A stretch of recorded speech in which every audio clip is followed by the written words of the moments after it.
నేటి యువత స్వామి వివేకానందను స్ఫూర్తిగా తీసుకుని తమ ఉజ్వల భవిష్యత్తుకు బాటలు వేసుకోవాలని assistant trainee collector Vikas Mahathi అన్నారు. ఆదిలాబాద్ జిల్లా కేంద్రంలోని జిల్లా పరిషత్ సమావేశ మందిరంలో జిల్లా స్థాయి యువజన క్రీడోత్సవాలు అట్టహాసంగా జరిగాయి. ఆయన ముఖ్య అతిథిగా విచ్చేసి ముందుగా జ్యోతి ప్రజ్వలన చేసే కార్యక్రమాన్ని ప్రారంభించారు. వివేకానంద చిత్రపటానికి పూలమాల వేసి నివాళులర్పించారు. దేశానికి ఆయన అందించిన సేవలను కొనియాడారు. ప్రతి ఒక్కరూ ఆయన సందేశాలతో స్ఫూర్తి పొందినవారని చెప్పారు. అనుకున్న లక్ష్యాలు సాధించి ఇవాళ ఉన్నత శిఖరాల్లో అధిరోహించిన వారందరూ ఉన్నారని చెప్పారు. మనందరికీ స్ఫూర్తిదాయకమని తెలిపారు. ఒక లక్ష్యంతో ముందుకు సాగుతూ పట్టుదలతో కృషి చేస్తే తప్పకుండా గమ్యస్థానాన్ని చేరుకుంటామని వెల్లడించారు. అనేక విషయాలు ప్రస్తావిస్తూ వారికి దిశానిర్దేశం చేశారు. యూత్ ఫెస్టివల్లో భాగంగా విద్యార్థుల సాంస్కృతిక కార్యక్రమాలు ఆహుతులు విశేషంగా ఆకట్టుకున్నాయి. జానపద గేయాలపై సినిమా పాటలతో విద్యార్థులు తమ నృత్యాలతో అలరించారు. ఇక ఈ కార్యక్రమంలో డివైఎస్ ఓ వెంకటేశ్వర్లు ఇతర అధికారులు పాల్గొన్నారు.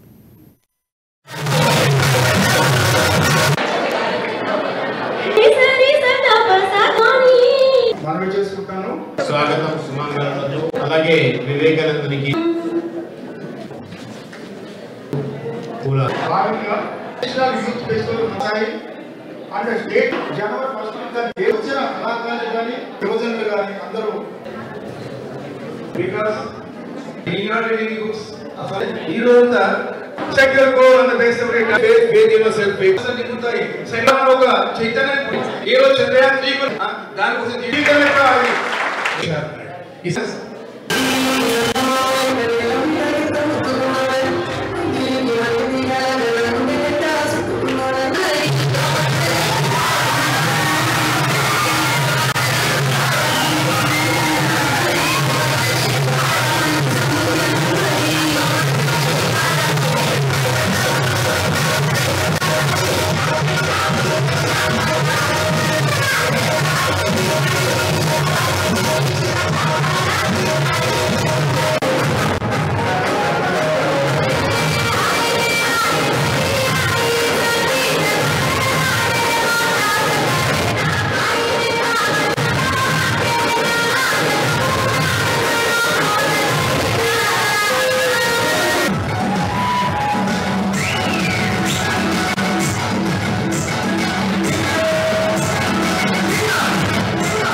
Swami Vivekananda, as we rightly celebrate his legacy, on 12th January actually we celebrate National Youth Day.